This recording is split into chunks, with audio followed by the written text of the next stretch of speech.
Au nom du Père, du Fils et du Saint-Esprit. Amen. La paix de Jésus soit dans votre maison. J'espère que vous allez bien, que vous êtes dans la paix et la joie de Jésus. Donc, je vous propose la parole du jour. C'est quand même mieux d'aller l'écouter à la Sainte Messe, entre nous. Donc, comme hier, en fait, je vous propose de commencer par la lecture de Saint Paul apôtre, parce que ça, c'est du moment, quoi. C'est du moment. Merci Jésus. Donc, on est à Thessaloniciens, deuxième lettre, parce qu'il y en a deux. Donc, chapitre 2, verset 15. Persévérer dans la foi. Je crois que nous en sommes tous là. Merci Jésus. Toi qui nous as donné le don de la foi. Alors, frères, tenez bon et gardez fermement les traditions que nous vous avons enseignées de vive voix ou par lettre. Et puis je fais appel à Jésus-Christ, notre Seigneur, et à Dieu, notre Père, qui nous a aimés et qui nous a donné le réconfort sans fin, avec l'espérance qui ne trompe pas. Il vous soutiendra avec bonté pour que vous restiez fermes dans le bien, dans vos paroles et dans vos actes. À part cela, frères, priez pour nous, que la parole de Dieu continue sa course et gagne le prix, comme c'est arrivé chez vous, et que nous puissions échapper aux individus indésirables et mauvais, car tous ne croient pas. Le Seigneur est fidèle, il vous affermira et vous gardera du mauvais. Nous sommes persuadés dans le Seigneur que vous faites et vous ferez tout ce que nous vous disons, que le Seigneur maintienne vos cœurs tournés vers l'amour de Dieu et la capacité de souffrir du Christ. Alors, merci, grand Saint Paul, pour ta parole. Thessaloniciens, chapitre 2, verset 15. Chapitre 2 et chapitre 3. Il y a le début du chapitre 3. Donc, je vous mettrai les références dans la description. Maintenant, cette persévérance dans la foi, ce qui est toujours intéressant, à mon humble avis, c'est que ces paroles furent dites il y a 2000 ans, et le grand Saint Paul exhorte à la persévérance dans la foi. Et aujourd'hui, nous avons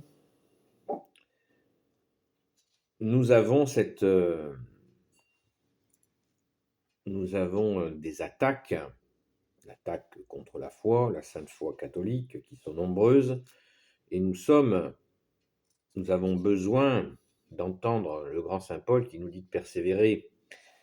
Et Jésus l'a dit avant lui. Le grand Saint Paul ne fait que répéter ce qu'il a entendu de Jésus, et cette persévérance est vraiment fondamentale. Alors certains me diront, mais elle a traversé tous les siècles. Il y a eu quantité de persécutions où les chrétiens devaient persévérer. Ben, c'est vrai. Certains, à toutes les époques, et certaines époques plus que d'autres, il y avait ce besoin de persévérer. Il y a le temps de l'apostasie. Je pense que nous le vivons d'une façon vraiment énorme, mais il y a eu d'autres époques d'apostasie, donc c'est pareil, mais on ne sait pas comment dater tout ça. Nous n'avons pas vécu ces époques pour en connaître l'ambiance. Nous connaissons l'ambiance anti-catholique de cette époque que nous vivons, où le mauvais est présent. D'ailleurs, chapitre 3, verset 2, saint Paul nous dit « Et que nous puissions échapper aux individus indésirables et mauvais, car tous ne croient pas. » Dans une autre traduction, il est question d'individus pervers et mauvais. C'est sympathique. Au secours Jésus. Donc, n'oublions pas, voilà, que le mauvais existe. Et j'ai encore rencontré récemment des personnes qui en doutent. Voilà. Et au chapitre 3, verset 3, là, saint Paul nous met au carré, « Le Seigneur est fidèle. » Le Seigneur Jésus est fidèle. « Il vous affermira et vous gardera du mauvais. » Voilà, d'où l'impérieuse nécessité d'être persévérant. Et Jésus s'occupe de nous mettre à l'abri du mauvais, car tu es le bon berger, ô Jésus. Alléluia. Donc, persévérons et encore persévérons. Cette lettre de saint Paul apôtre aux Thessaloniciens est absolument saisissante et tellement d'actualité. Et si on fait un petit bond au chapitre 2, le chapitre 2, vous allez comprendre pourquoi j'y viens. Verset 1. Frères, parlons de cette venue du Seigneur Jésus-Christ et de notre rassemblement autour de lui. Nous vous supplions de ne pas perdre la tête si facilement et de ne pas vous affoler pour quelque manifestation de l'esprit ou à cause d'une parole ou d'une lettre qu'on dit venir de nous, comme si le jour du Seigneur était imminent. Ne vous laissez pas égarer de quelque façon que ce soit. Il faudrait d'abord que se produise l'apostasie et que se manifeste celui qui refuse Dieu, l'instrument du mal, celui qui contredit et qui se met au-dessus de tout ce qu'on considère comme divin et sacré. Et il ira s'asseoir dans le temple de Dieu pour montrer que Dieu, c'est lui. Ne vous rappelez-vous pas que je vous le disais quand j'étais avec vous? Et maintenant, vous savez ce qui le retient, jusqu'au moment où il doit se faire connaître. Ce soulèvement anti-religieux travaille déjà en secret. Mais il faut que disparaisse celui qui le retient.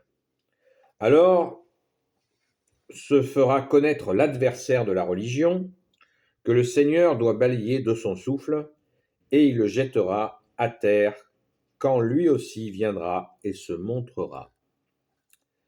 L'autre doit se présenter avec la puissance de Satan, il fera des miracles, des signes et des prodiges de mensonges pour égarer et pervertir ceux qui vont à leur perte.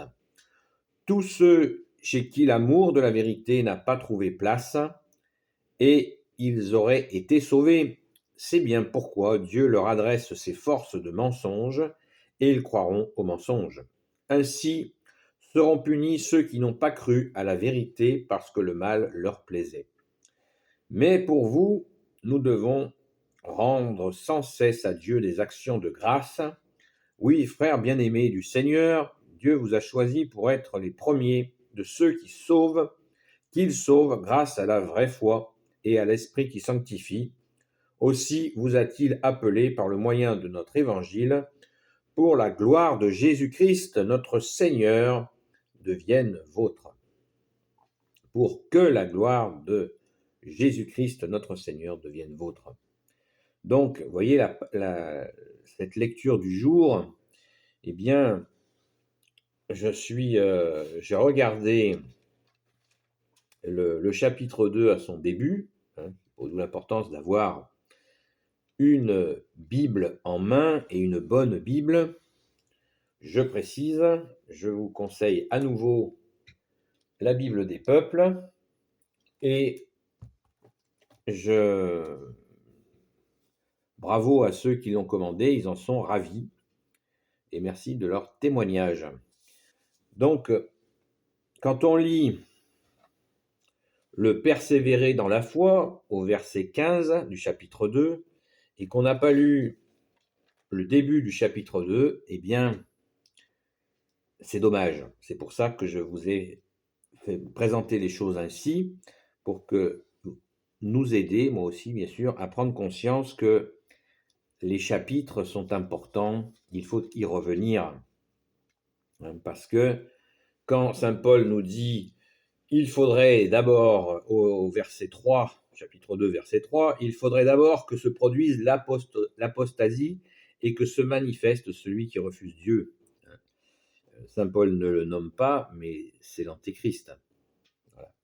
Le fameux, l'abominable antéchrist. Et là, dans cette description de cette séduction antéchrist, eh bien, nous avons énormément de précisions. C'est pour ça que je suis un petit peu agacé quand des personnes essayent de décortiquer l'Apocalypse à l'excès, malgré que c'est un très bon exercice, mais périlleux. Alors qu'il faut lire l'Apocalypse. Je vous invite à la lire. J'ai fait quelques vidéos sur le sujet, sans prétendre la décrypter, parce qu'elle est d'une complexité absolument énorme, mais le fait de la lire, comme Jésus, tu es notre seul enseignant, Jésus se charge de nous en faire, de nous imprégner ce qui est nécessaire que nous devons imprégner. Car l'enseignement que tu nous donnes, Jésus, est surnaturel. Il est naturel et surnaturel. Donc, c'est pour ça que je vous répète sans cesse que je ne suis pas enseignant. Donc, ni exégète. Je me contente de lire et de voir, de réagir à ce que je lis. Et il me semble que là, le grand Saint Paul nous donne bien des explications sur cette attente. Enfin, nous ne sommes pas en attente, mais c'est au programme, hein. C'est acté. L'ennemi des âmes, l'antéchrist va venir, donc pour une fois que l'apostasie sera bien en place. Ce qui nous fait dire à certains, et ce qui est tout à fait logique, que ce ne serait pas si loin que ça. Mais parce que l'apostasie est quand même assez répandue. Mais soyons très prudents, très très très prudents. Car ce temps, est-ce que le degré d'apostasie sera tel que cette venue de l'impie se fera là bientôt? Ça, je ne m'aventurerai certainement pas là-dedans, parce qu'on ne sait pas. Nous voyons de nos yeux, et avec douleur, des séquences d'apostasie absolument terrifiantes. J'ai bien dit terrifiantes dans bien des domaines que je ne vais pas étaler là, ce serait trop long et trop affreux. Nous sommes dimanche, nous sommes dans la joie du ressuscité que tu es Jésus, et nous allons à la Sainte Messe pour te glorifier et te dire merci, comme vient de nous y inviter le grand Saint Paul. Donc, moralité, relisons bien avec le chapitre 2 en entier, jusqu'au chapitre 3, c'est pas la mer à boire, plutôt que de ne lire que ce morceau, car ça fait partie de l'ensemble. Cette mécanique-là, c'est pour ça que je vous dis, procurez-vous une Sainte Bible, afin que vous ayez les chapitres entiers qui ont été découpés d'une façon qui appartient à ceux qui l'ont fait. Je n'ai pas de jugement, mais je trouve que c'est dommage de ne pas profiter de contextualiser la parole qui est dite en entier. Surtout que nous le voyons, le grand Saint Paul, il turbine. Il envoie et on a besoin de ces éclairages, lui qui a été saisi par toi Jésus, alléluia, et qui a un zèle absolument magnifique. Donc, Thessaloniciens, chapitre 2, en entier, et vous aurez, en débordant un petit peu sur le début du chapitre 3, versets 1 jusqu'à 3, jusqu'à 5, vous aurez en même temps la deuxième lecture du jour qui sera dite dans toutes les saintes messes de la planète. En ce jour, en ce dimanche, voilà. On peut en parler pendant des heures, mais l'heure de la Sainte Messe avance et il nous faut nous y préparer. Et je vous souhaite vraiment un bon dimanche dans la joie de Jésus, la joie de la Sainte Messe, dans la prise de ton corps et de ton sang, ô Jésus, le pain d'effort, afin que nous ayons la force de persévérer. Alléluia. Merci Jésus. Gloire au Père, au Fils et au Saint-Esprit. Amen. Eh bien, je vais pas vous donner, je vais pas demander à Jésus de vous bénir, puisque je l'ai déjà fait dans la vidéo précédente. Il n'y a pas de petites économies. Au nom du Père, du Fils et du Saint-Esprit. Amen. Ô Jésus, s'il te plaît, bien-aimé Jésus, toi qui peux tout et qui portes tout, je te confie toutes celles et ceux qui regarderont cette vidéo, ainsi que leurs proches, selon ta sainte volonté, ô Jésus. Sainte Marie, Reine des cieux, toi l'Immaculée Conception, toi qui écrases le serpent, toi qui as la lune sous tes pas, toi notre Mère, Notre-Dame. Saint Joseph, toi le juste et le saint, toi le sage, toi la terreur des démons, toi le saint gardien de la Sainte Église catholique apostolique. Sainte Marie-Madeleine, notre chère sainte patronne, et vous tous les saints et saintes amis de Jésus, Saint Michel Archange qui est comme Dieu, Saint Gabriel Archange, Saint Raphaël Archange et tes anges guérisseurs, et vous tous les anges qui servez Jésus, je vous confie toutes celles et ceux qui regarderont cette vidéo ainsi que leurs proches selon ta sainte volonté, ô Jésus. Vous voyez, c'est un petit trait d'humour, car gardons bien de l'humour, on en a grand besoin, et c'est toi, Jésus, qui l'as créé avec ton Père et l'Esprit Saint. Donc ne nous en privons pas, tant qu'elle est de bon goût, n'est-ce pas? Et j'avais prévu de vous lire l'Évangile. Eh bien, peut-être que ce sera l'objet d'une troisième vidéo du jour. Merci Jésus, alléluia, par ta grâce. Sois béni Jésus dans tes anges et dans tes saints. Et la paix de Jésus soit dans votre maison. À très vite.